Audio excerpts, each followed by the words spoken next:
Me gustaría replantear, yo no sé si, bueno, obviamente nuestros colegas norteamericanos no tuvieron la posibilidad de ver una serie de exposiciones que se realizaron en el Museo Nacional de Arte que se llamaron Los Pinceles de la Historia, en donde la presentación básicamente corría desde el momento de la llegada de los españoles hasta el siglo XX en la historia de México, y la propuesta era no atenernos a los ciclos que habitualmente están establecidos de la historia, es decir, 1810 es el año de la independencia, y a partir de 1521, el momento de la llegada de los españoles a la Gran Tenochtitlán, entre 13 de agosto de 1521 y el 15 de septiembre de 1810, en la noche a las 11, terminaron la época colonial mexicana. Entonces, verlo como un proceso histórico que transforma segmentos cerrados de cronología y conceptos que están unidos a esto y que nos remiten mucho más a una cultura del siglo XIX. Si, en verdad, vuelvo a la pregunta que le hice a Rebeca, derivada de su propio comentario. ¿Ustedes piensan que el Olmeca es formativo de, o cómo? Bueno, tengo unas observaciones. Uno que yo iba a hacer en la mañana sobre esa cuestión de nomenclatura y cronología. Yo ya tengo 44 años en la arqueología mesoamericana y desde que yo entré hemos usado ese sistema de preclásico o formativo, clásico y posclásico. Y desde que yo comencé a estudiar, siempre hay gente que quiere cambiarlo, incluso yo. Pero nadie ha tenido éxito. En los 60 eran varios intentos, en 72 en una reunión en Santa Fe, en la School of American Research, sobre el Valle de México, hicimos un intento, preparamos una nomenclatura nueva basado en horizontes, como el sistema de Perú y los Andes. En aquel entonces nosotros pensamos que como estábamos enseñando a muchos estudiantes, íbamos a ganar la guerra, enseñando a estudiantes en el sistema nuevo y poco a poco eliminando el viejo. Pues no pasó así, obviamente. Esas cosas son difíciles de cambiar y a mí se me hace que si uno los considera como nombres convenientes en lugar de considerarlos como etapas de evolución, sirven perfectamente bien. Para mí personalmente la palabra formativo es muy aplicado, se puede aplicar muy bien a esa época, porque aunque estoy enamorado de los olmecas, como algunos de ustedes saben, también me doy cuenta que los olmecas no eran los teotihuacanos, y que todos los procesos socioculturales que pasaban en este milenio, un milenio y medio, eran realmente formativos a las civilizaciones que seguían. No me gusta mucho la palabra clásica ni postclásica, esas vienen del viejo mundo y pues no realmente ya no tienen uso, pero lo usamos porque es conveniente. Otras cosas que me ocurrieron hoy en la mañana, todavía estamos hablando de sitios grandes, centros ceremoniales, aunque no los llamamos centros ceremoniales, pero no hemos tenido datos de un pueblo, de una aldea, de una ranchería. Hay todo un espectro de la vida olmeca que todavía nos falta. Algún día lo vamos a tener y ya hay gente que tiene más interés en hacer ese tipo de investigaciones. Y obviamente son difíciles. Y apenas estamos comenzando a conseguir unos datos sobre las terrazas de San Lorenzo y los alrededores de la venta. Pero tenemos mucho que hacer, y no solamente en el simposio de la mañana, pero sino en donde estamos hoy en los estudios olmecas. Mi observación final es que hace como 20 años escribí un artículo en un libro que editó David Grove y Bob Scherer, en que yo comenté que eran tan pocos los olmequistas que podíamos entrar todos en la pista de baile del Club Contiki en la playa de Coatzacoalcos. Pues ya no es así. Ya somos demasiado para entrar, bueno, no sé cómo está la pista ahora porque tiene tiempo, pero todo el campo de investigación ha crecido y una de las cosas que me agradece mucho es que hay mucha gente, no solamente mexicanos, pero jóvenes. La mayor parte de ellos están sentados en el aula escuchando, no dando ponencias, pero de aquí 5 años, de aquí 10 años, sí. Esos estudiantes van a estar produciendo datos, interpretaciones. Yo sé que ha habido muchos intentos de cambiar la nomenclatura en el pasado, bueno, todos sabemos, pero no sé si podríamos hacer un esfuerzo consciente de quizá no usar nomenclatura, sino nada más fechas, y así nos olvidamos de estar diciendo que si es clásico, preclásico, formativo, temprano, tardío, sino abocarnos más a lo de las fechas y si eso sería una propuesta viable.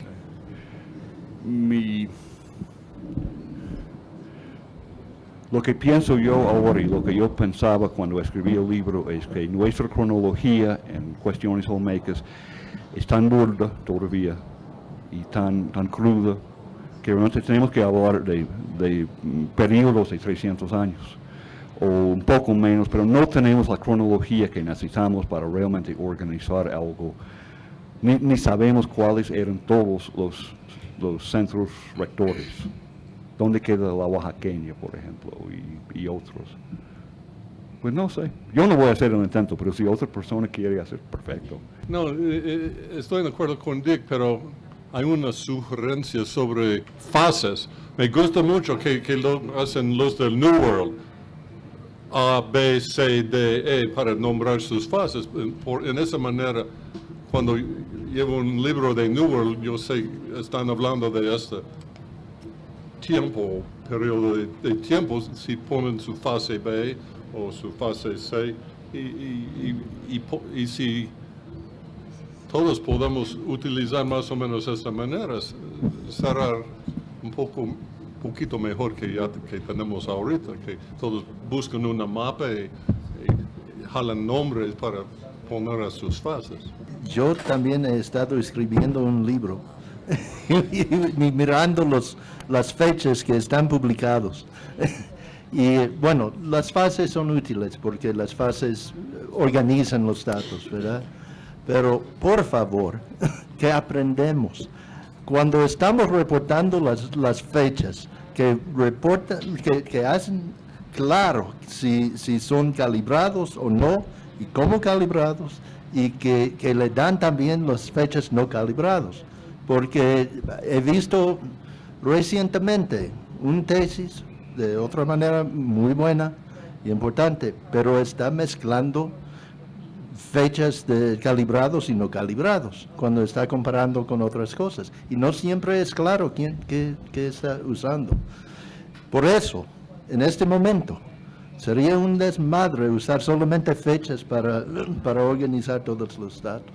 Of course, the idea of developmental stages, John Rowe, many years ago, wrote the best paper on it, and he pointed out that in the very early stages of archaeological investigation, we're ignorant of so many areas that a simple developmental scheme seems to be very useful.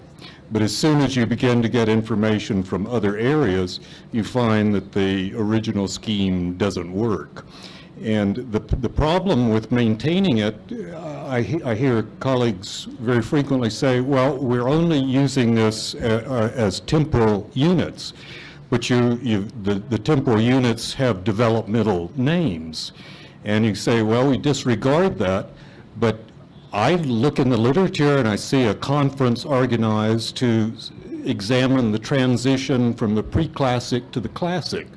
Now, how can you investigate this if you aren't thinking in developmental terms? There are these elaborations. We went through all this business. Is there a middle classic? Or we talk about an epi-classic and that sort of thing. So I guess we all agree. I mean, all of that's obvious. I must say that in teaching, I experimented with many different systems, and almost all of them were quite useful. course, the students came in without any information at all, so I could feed them any sort of crazy scheme that I wanted. In teaching Maya archaeology, I simply used the Maya calendar, which is a marvelously convenient time developmental neutral terminology, and you can be quite precise as to what particular temporal unit you're talking about.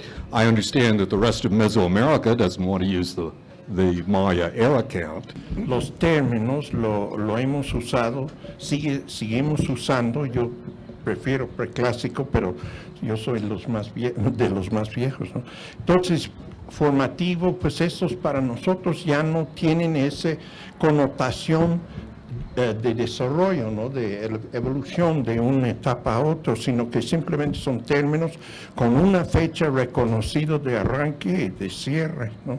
Como las mismas fases, los fases de A, B, lo dice Grove, pero tienen nombres locales para distinguirlos para nosotros, adentro de Chiapas, por ejemplo, para que podamos hablar de una secuencia de fases en la costa y entender que la fase que arranca con B es más o menos al tiempo cronológica de otra fase de depresión central del mismo letra inicial. Pero más allá de eso, que es una experiencia que gané pues en el suroeste de los Estados Unidos, donde todos sabemos que se hizo los primeros avances por el estudio de cerámica y la definición de fases en base de básicamente un tipo de cerámica clave, ¿no? Entonces, esto lo hemos visto útil, pero a la vez que tenemos que tener cada quien su secuencia de fases developmentales, digamos, en el región o el sitio donde estamos trabajando, pues necesitamos relacionarnos obviamente con todos los otros regiones alrededor y aún más allá por la material que viene por ejemplo, desde Centroamérica, Valle de México, etcétera, etcétera. Entonces, no creo que podemos eliminar ninguno de los dos nomenclaturas y precisamente Dick dice que pues presentaron un nuevo juego y no se logró aprender mecha porque precisamente todos estamos escuchando preclásico, formativo, clásico y posclásico y colonial, y lo sabemos más o menos cuándo se arranca cada periodo. El topógrafo o el científico tiene el centímetro para medir, el químico tiene litros, mililitros, etcétera, y el arqueólogo tiene el año. El único arqueólogo que puede hablar de años diferentes, cambio en términos de años, son los mayas con el calendario, ¿no? Ojalá que todo tuvimos esta ventaja de poder dividir nuestras fases por año, pero obviamente no podemos. Entonces, donde podemos, pues son fases de 50, de 100, 200, hasta 300, y mira cómo McNish pintó, como decía Bruce Warren, pintó cuadros, pero con un calcimine brush, ¿no? Así, fases de 700 años de largo, ¿no? Entonces son divisiones que cada quien les sirve, pero a veces no es fácil de usar estos en comparaciones de una región o sitio a otro. Una recolección de memoria de cómo se llega a estas cronologías. Ya lo mencionó Jerry esta mañana, pero fuera de eso, encontramos que cada uno en su área, al hacer su estratigrafía, encontraba unas fases que les puso un nombre particular para el sitio. Esas fases no siempre coinciden con otras regiones. Y entonces, ¿cuál es el nombre que debe de predominar en ellos? ¿La que fue explorada primero o la que está más atinada en su estratigrafía? Entonces vienen estos conflictos para mencionar fases, sean por nombres, por letras, y hasta por periodos, porque hay semejanzas en algunos de los materiales que no coinciden con el carbono 14, con el fechamiento del carbono 14. Entonces, de ahí yo creo que surgió una solución que todos usamos y que se ha sido muy criticada, de hacer la periodificación por lo que se llamó en una época horizontes. Horizontes que eran horizontes culturales, se cambiaban cronológicamente, porque se ha dicho, y ahora ha surgido muchas de las preguntas o de los comentarios, que si los olmecas estaban en un periodo de desarrollo clásico o preclásico. Entonces, si se puede poner el horizonte con los cambios, horizonte como fase cultural de desarrollo con ciertas características posiblemente diferentes a las que Gordon Childe establece para ciudad y para antes de la ciudad. Pero con esto podemos entender que son etapas que no son de desarrollo cronológico simultáneo. Creo que todos los arqueólogos estamos preocupados por este tipo de nomenclaturas, ¿no?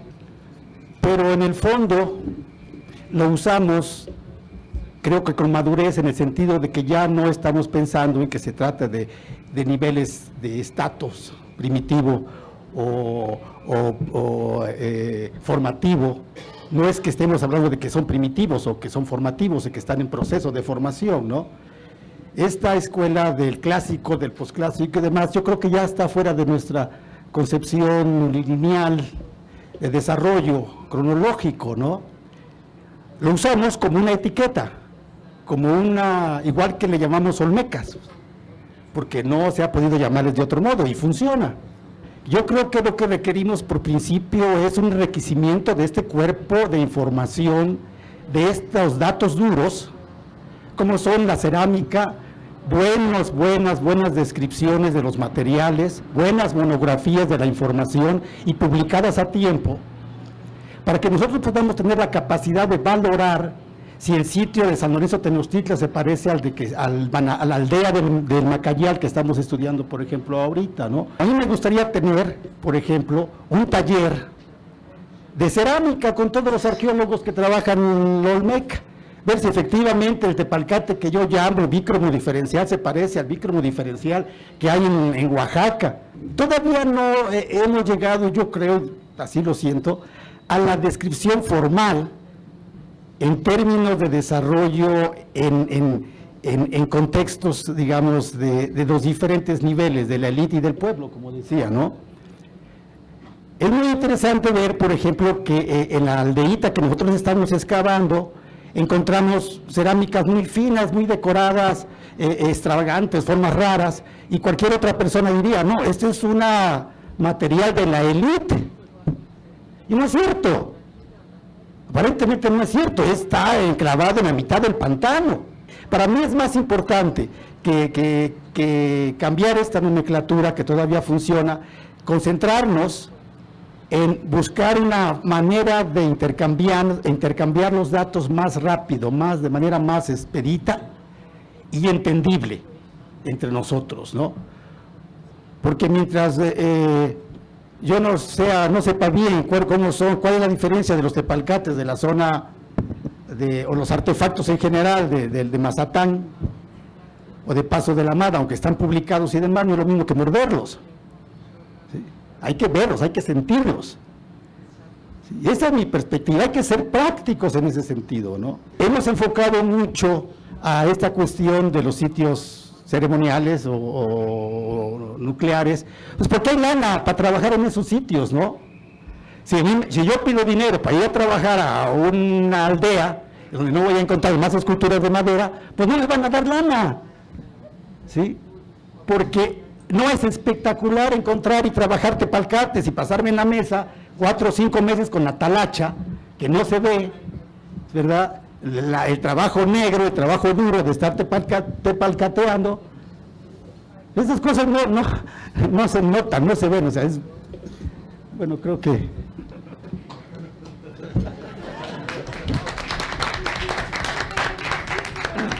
con respecto a las investigaciones en sitios menores, pero sí hay algunos, como sabes, Richard, porque Carl Wendt, Laura O'Rourke y Tony Ávila, ¿verdad?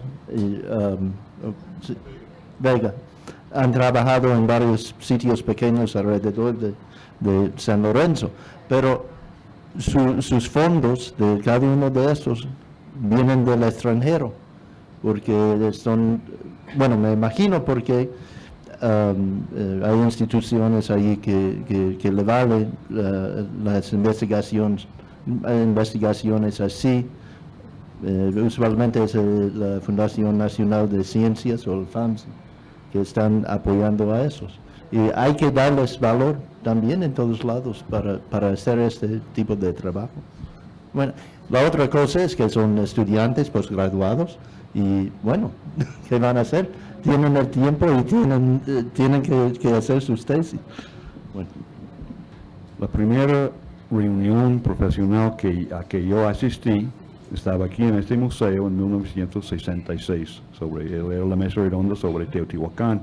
Yo estaba trabajando en Teotihuacán en aquel entonces con Guillermo Sanders. Y los congresistas pasaron mucho tiempo discutiendo las cuestiones de cronología. ¿Y qué salió en fin? La cronología que tenemos, que son dos cronologías paralelos. Hay el mexicano y el gringo. Y el gringo tiene nombres de fases que francamente hay que ser nahuatlato para pronunciarlos, menos comprenderlos. Y el sistema mexicano es de números romanos, con letras y a veces con otro número romano, letra y número pequeño. Y así ha sido para 40 años. Entonces yo no creo que hay solución a ese problema que yo voy a ver durante el resto de mi vida. Y para mí hay cosas más importantes para resolver. Well, it would avoid it seems to me there's an intellectual laziness in using these old terms, because you can shade one into the other and take care of various ambiguities. So I really think that it's intellectual laziness that causes the preservation of these terms, rather than going and saying, this dates AD 700. Nobody wants to get caught when it turns out that's wrong. Sí, yo creo que no es pereza mental, o sea, de que no queramos pensar en cómo estructurar o cómo buscar nuevos caminos para entender el proceso sociocultural de lo olmeca, ¿no? Nos faltan los instrumentos para poder procesar la información, por un lado, ¿no? Pero yo quería dar un ejemplo sobre esto, de la cuestión de las fases. Todavía hasta la fecha, en el sur de Veracruz, nuestra Biblia es el trabajo de Maicó y de Richard Dill, ¿sí? No hemos tenido hasta ahorita, a excepción de los trabajos de la Fundación del Nuevo Mundo, que tiene fechamientos y demás, y buenas caracterizaciones de sus fases, estos dos nos han permitido de algún modo ir ubicando y correlacionando los diferentes fases o periodos, ¿sí? Ojalá también tuviéramos suficientes recursos como para seguir mandando a fechar nuestras muestras. Pero ahorita acaba de subir a $700 la muestra de AMS, ¿cómo se llama? Acelerador de masas. Y ya la verdad, esto para nuestro mundo, nuestro tercermundismo, queda fuera de nuestro alcance. Pero cuando me pongo a pensar en las fechas que tenemos, por ejemplo, en el Paraíso o en el Macayal, que se van un poquito más atrás y usamos la calibración de 2 sigmas, ¿sí? Entonces, si eso es correcto, tenemos que correr la cronología un poquito más atrás. Sin embargo, hasta ahora no teníamos más fechamientos que los que nos había dado Maicó y Richard. Y pensábamos que entonces sus fases y esa cronología eran reales. Y a lo mejor lo hemos seguido como un dogma, o como ya de cajón, o sea, no nos preguntamos siquiera si había la posibilidad de que la Olmeca se hubiera desarrollado 100 años o 200 años antes. Cuando nosotros encontramos en Manatí esas ofrendas de jade, dijimos, esto es Olmeca. Está reflejando un sistema de ofrendamientos que va a ser más desarrollado en siglos posteriores. Pero está asociado con materiales de la fase Locona, con los materiales de la fase Barra. Y después nos llegaron las fechas y son bien tempranas. Dijimos, ay caramba, se nos mueve el tapete. Nadie nos va a creer que tenemos una ocupación tan temprana en Manatí o que nuestras fechas en Valparaíso son tan antiguas, porque no tenemos otro parámetro. Si yo por eso nosotros lo decimos con toda la confianza del mundo. Si alguien tiene o nos puede decir que estamos equivocados, correcto. Pero tenemos que confiar en eso, en nuestras fechas que la ciencia nos da. Si Beta hace bien sus trabajos, pues tenemos que confiar en ellos, ¿no? Ahora, y es muy interesante porque acabamos de recibir la primera fecha que se hizo en el laboratorio de antropología, ¿verdad? El año pasado, de una fecha que les dimos hace como 4 años. Sin embargo, es interesante anotar que coincide muy bien, las fechas de Manatí, de los depósitos de Manatí, coinciden muy bien con las fechas que nos ha hecho Beta. Perfectamente bien. Cuando recibimos el resultado de Luna, pegábamos de gritos. ¿Por qué? Porque se confirmaba, de algún modo, este periodo. Pero yo creo que ese es también lo que tenemos que cambiar un poquito en nuestra mente, ¿no? Seguimos todavía con estos esquemas de hace 30 años, y yo digo que la cronología de Mike y Richard funciona bien todavía tenemos que seguir hablando de San Lorenzo. ¿Sí? Hablamos de Ojochi para Veracruz, no hay otro, y funciona, digo. La estructuración de que se trata lo que yo entiendo como una mesa redonda es precisamente lo que se está planeando en este momento, lo que esta reunión post exposiciones, pero para discutir bueno, casi siempre en todas las mesas redondas, cada uno de los ponentes tiene su visión local o un poco regional del área que está excavando. Pero nos falta las comparaciones posteriores. Entre las preguntas que Rebeca se hizo esta mañana en su exposición, decía cómo es que en la venta hay este gran depósito de piedras traídas de otro lado que no están en los otros sitios. Es una pregunta para mí muy interesante, es una pregunta que debemos de empezar a valorar y confrontar entre quienes, Rebeca que está trabajando en la venta, quienes están trabajando en San Lorenzo, quienes han trabajado en Tres Zapotes y en las otras áreas. ¿De dónde viene la gran cantidad de piedras y por qué en un sitio, qué significado tiene que en un sitio haya más de esas piedras que en las otras? Pero yo creo que son preguntas que se hace cada quien que está en su región, que está en su sitio excavando, para compartirlas con los que están excavando otros sitios. Eso creo que sería muy valioso para el estudio de esta cultura, estilo o como se le llame. Yo creo que Ponciano es una propuesta bastante aterrizada, que es hacer un taller de materiales de cerámica, que creo que eso aterrizaría mucho el problema de las fechas y el problema comparativo de materiales de un sitio con otro y hasta de regiones más lejanas, como el caso de Guerrero o el área de Morelos. Y bueno, como una propuesta tal vez para tomarla a futuro es, no sé, en un año, preparar algún taller de cerámica, no sé, en Veracruz, en algún lugar céntrico, donde podamos llevar los materiales, los muestrarios y discutir sobre las diferencias, las fechas, llevar las fechas de carbono. Y creo que puede ser un buen momento para establecer algún sistema, digamos, no pan-olmeca, pero algún sistema de cronología que podamos manejar, tal vez con fechas, como dice el doctor Graham, más acercadas por años, con alguna escala.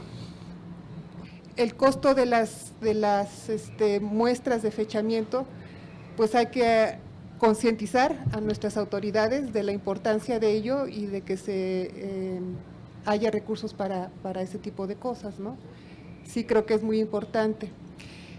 Lo del taller creo que también es muy buena idea como para, esperemos, o el propósito de esta mesa redonda es que esta sea una primera mesa redonda, quizá sea la segunda mesa redonda, nos concentramos sobre cerámica o algo así, ¿no? Considero que sigue siendo México, la Ciudad de México, como un país centralizado, que nos tenemos que reunir aquí, porque sería muy importante ver, por ejemplo, la cerámica de Guerrero, la cerámica de Morelos, y ese tipo de cosas, ¿no? Pero pues puede ser en Veracruz, a mí me gusta Veracruz, pero sí, en términos de viajes y de trasladar materiales, México en ese sentido es muy práctico. Yo tengo dos preguntas técnicas, una a Michael Love. ¿Cómo fechaste el montículo de La Blanca de A900? Y otra pregunta a Ponciano y a Carmen, de qué características tienen las estructuras que ustedes definen como juegos de pelota. La cronología de La Blanca está basada en fechas de radiocarbono junto con estratigrafía. Realmente no. La cronología absoluta no resuelve todos los problemas, porque en realidad una cronología basada en estratigrafía y seriación siempre puede ser más refinada que una cronología basada solamente en fechas de radiocarbono. Bueno, con respecto a la pregunta de fechamiento del montículo de La Blanca, tengo 5 fechas de radiocarbono de mis excavaciones en los años 80, en 90, los años 80 en La Blanca, que establecen que la fase conchas empieza alrededor de 900 a.C., no calibrada, y termina como 600 años antes de Cristo. Dentro de puedo definir 4 o 5 subfases de 50 a 75 años cada uno. La etapa más temprana de la construcción del montículo 1 corresponde a mi subfase conchas B. Y esto es la base de la fecha. Ajá, porque el edificio fue bastante destruido en el 72, ¿no? Entonces tú estás fechando, ¿tienes pruebas de que ese edificio tuvo diferentes fases de construcción? Hace 2 años iniciamos un proyecto de excavación de lo que queda de este montículo. Quitaron la mayoría, pero queda la base. Entonces, como la primera fase de construcción de ese edificio que estás fechando hacia 900. Ok. Y bueno, queda como 2 metros del montículo encima de la superficie actual y 2 más debajo de la superficie actual. Entonces quedan casi 4.5 metros de la base de la construcción. Ajá. ¿Y tienes algo de la última fase de construcción del edificio? Normalmente cuando uno excave un montículo así, empieza afuera y va hacia adentro. Yo fui al revés. Y mi trinchera no llegó al extremo de la última fase de construcción.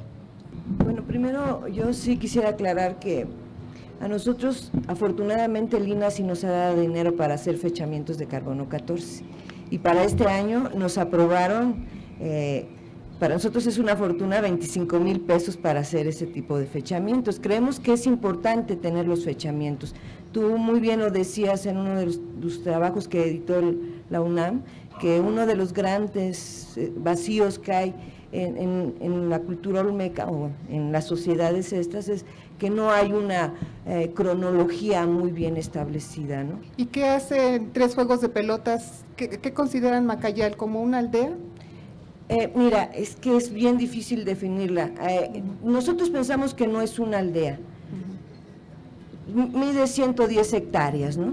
O sea, y la tenemos perfectamente delimitada porque es una isla. O sea, no podemos decir que estamos equivocados, ¿no? Y en todos los lugares en donde nosotros hicimos las excavaciones hay evidencias de la presencia de materiales de la fase de San Lorenzo. Y precisamente la unidad habitacional que nosotros trabajamos, en ella se ve representado todo lo que hay en San Lorenzo.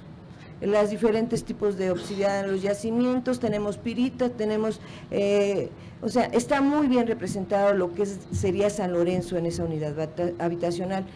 Nosotros ahorita le estamos poniendo así como comunidad, nos está costando mucho trabajo tratar de definirla porque somos muy críticos en cuando le ponemos una nomenclatura, ¿no? Entonces estamos en el proceso de analizarla, pero no se me hace muchos, bueno, a lo mejor sí son muchos para esa época, pero pues Tajín después tuvo como 17 juegos de pelota y uno también se preguntaría, bueno, ¿cuántos?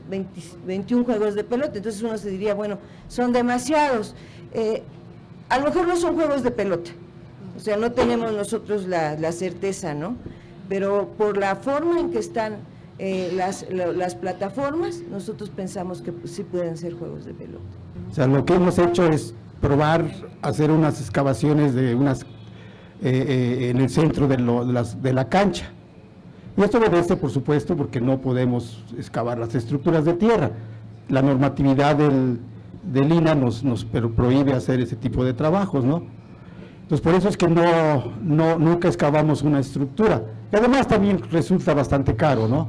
No teníamos los recursos para hacerlo, pero no hemos excavado ninguna de estos conjuntos que llamamos juego de pelota.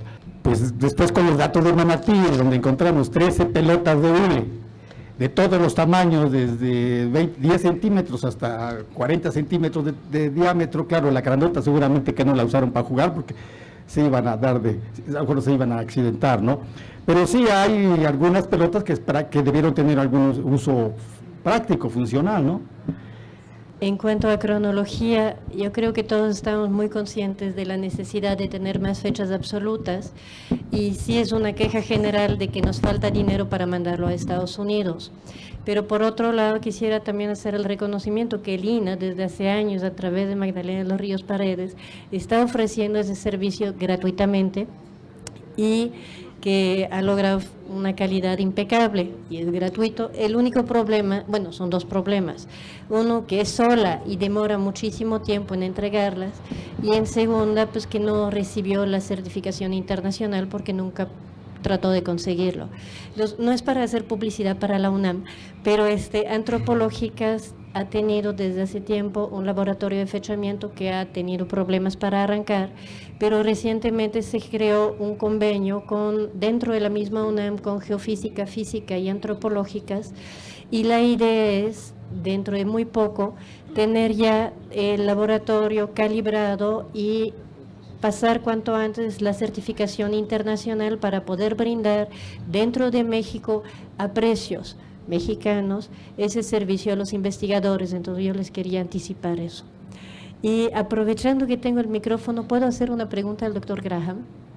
Si entendí bien su ponencia, su propuesta es que las fechas de cuenta larga que aparecen en la estela de Tres Zapotes, así como las que aparecen en la Mojarra, la estatuilla de los Tuzlas y en la estela 10 de Camino al Juyú, se trata de grafitis mayas posteriores realizados sobre piezas locales. Es cierto en algunos ejemplos que son graffiti. Yo no estoy cierto de la estela C. Sí. Pero, por ejemplo, la statuette from Tuxtla, es cierto. También es cierto de la estela Díaz de Camino al Juyú. Sí. Y yo no he tenido la oportunidad de estudiar bien la estela de Mojarra, pero me parece que al lado de la figura está borrado y que la inscripción está hecho en área borrada. Entiendo su argumento y reconozco que en esos casos sí hay una diferencia tecnológica entre el relieve de la figura y la calidad de la inscripción. Mas, sin embargo, lo que me preocupa, la fecha está en estilo graffiti, para decir la incisión, pero en todos esos casos viene acompañada de un texto glífico que ha sido interpretada como no maya. Y la calidad del texto glífico y la calidad de la incisión de la fecha es la misma. Yo no estaba diciendo que los graffiti fueron maya. Yo no he identificado quién está haciendo el grafito. Yo estaba solamente notando de que tantos de estos textos tan tempranos son, en efecto, graffiti. Lo base de hacer un juicio así, una persona usa cualquier evidencia ocurre como un detectivo. En varios casos hay un tipo de evidencia, en otros. En el caso de la mojara, yo pienso que puedo ver resto de un pie de una figura que estaba antes donde está ahora el texto inciso. Bueno, tengo dos comentarios. El primero va en estas opiniones que he escuchado por parte de algunos de ustedes, que prácticamente no hay desarrollo de investigaciones regionales en la zona olmeca. Eso no es cierto. De 1984 hasta 2004 hay 10 proyectos de reconocimientos de superficie. Algunos ya los mencionó Chris. Anthony Vega, Christopher von Nagy, Gerardo Jiménez, Stacy Simons, Robert Kruger, un servidor, etcétera, han desarrollado proyectos regionales alrededor de centros olmecas, pero también en áreas cercanas a centros olmecas, y su énfasis ha sido sobre todo en asentamientos pequeños. Es parte de lo que yo voy a hablar precisamente en la mesa de territorio. Quiere decir que si no hay el énfasis, el presupuesto y la importancia para este tipo de estudios, no quiere decir que no se hayan realizado. La otra, y quiero resaltar la intervención de Rebeca, en uno de los puntos fundamentales que tocó, la importancia de la conservación de los sitios arqueológicos, que para empezar es nuestra materia prima de investigación. Bueno, Rebeca ya lo había mencionado, y desde 1997 en una reunión que organizó precisamente Richard Deal y Sue Scott en Alabama, ya notábamos esta importancia hace 8 años. Hoy tenemos una situación, sobre todo los que hacemos reconocimientos regionales, de qué ha pasado con la tenencia de la tierra y con la situación de los sitios arqueológicos. Hasta el día de hoy, y eso es una de las mayores reconocimientos que hay que darle al proyecto de la venta de Rebeca González, es que es el único centro olmeca que está declarado como zona arqueológica. San Lorenzo, Laguna de los Cerros y Tres Zapotes, y aquí el doctor Poole me lo puede seguramente afianzar, son ejidos, y en consecuencia tenemos una problemática bien interesante, bien difícil para poder trabajar en ellos.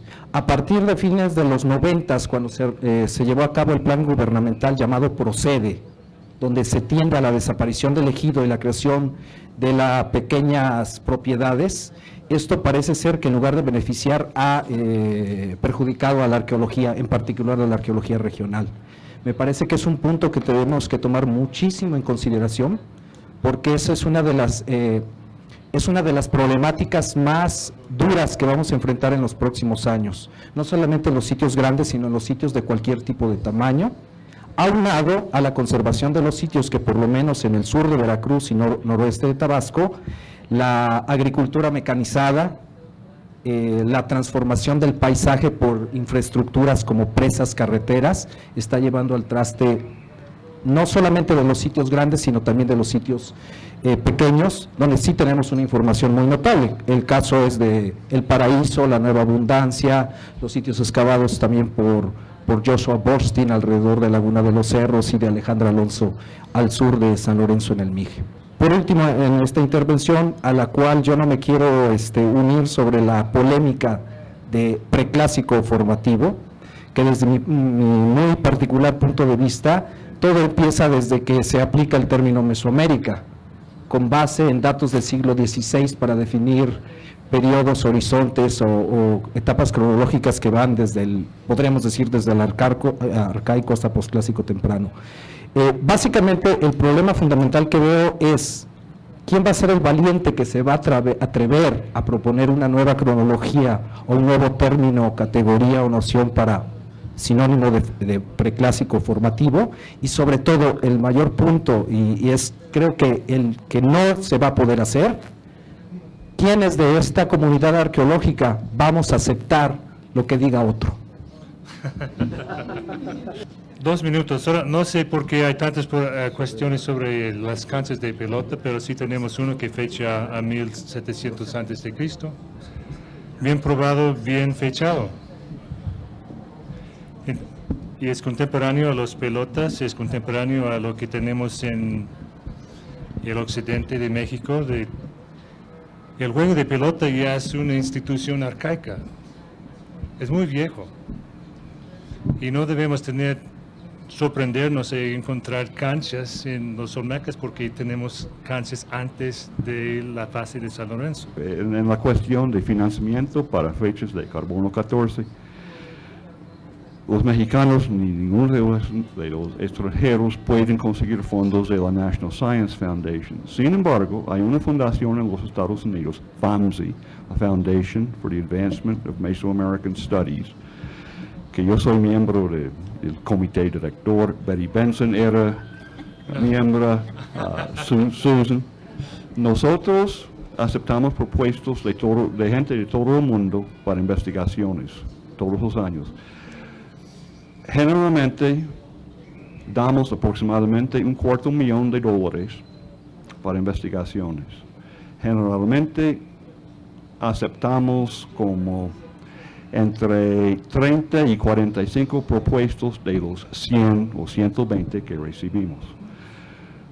Generalmente las becas son de $10,000 o menos. Hay como un techo de $10,000, aunque de vez en cuando podemos pasar eso. Puede ser por investigación, también puede ser por fechas de carbono 14. Hemos recibido muchas peticiones para carbono 14 y de hecho ahorita estamos regularizando nuestros procedimientos de cómo otorgar ese tipo de beca. Es decir, vamos a exigir ciertos datos, de dónde viene, qué quiere decir, qué tipo de materia. Todos los datos que exigen un laboratorio, nosotros también vamos a exigir. No es un propuesto grande, tiene como 3 páginas, puede ser en español, pueden ir al sitio de web para buscar las formas en español. Hoy en la mañana dejé unos folletos ahí en la mesa y se desaparecieron rápido, y no tengo más, así que, pero vando al sitio de web famsi.org, ahí son todos los datos, y eso sí es una fuente. $10,000 compra bastante fechas de carbono 14, o fechas de otras cosas si uno quiere. Estamos abiertos a todo. Somos una fundación privada, que quiere decir que no estamos controlados, bueno, estamos controlados por las leyes del gobierno americano, pero podemos apoyar proyectos que no van a recibir fondos en los canales normales. Bueno, pues yo creo que todos nos sentimos con un poquito más entusiasmados para seguir platicando mañana de estos temas que se platican más a gusto en Petit Comité.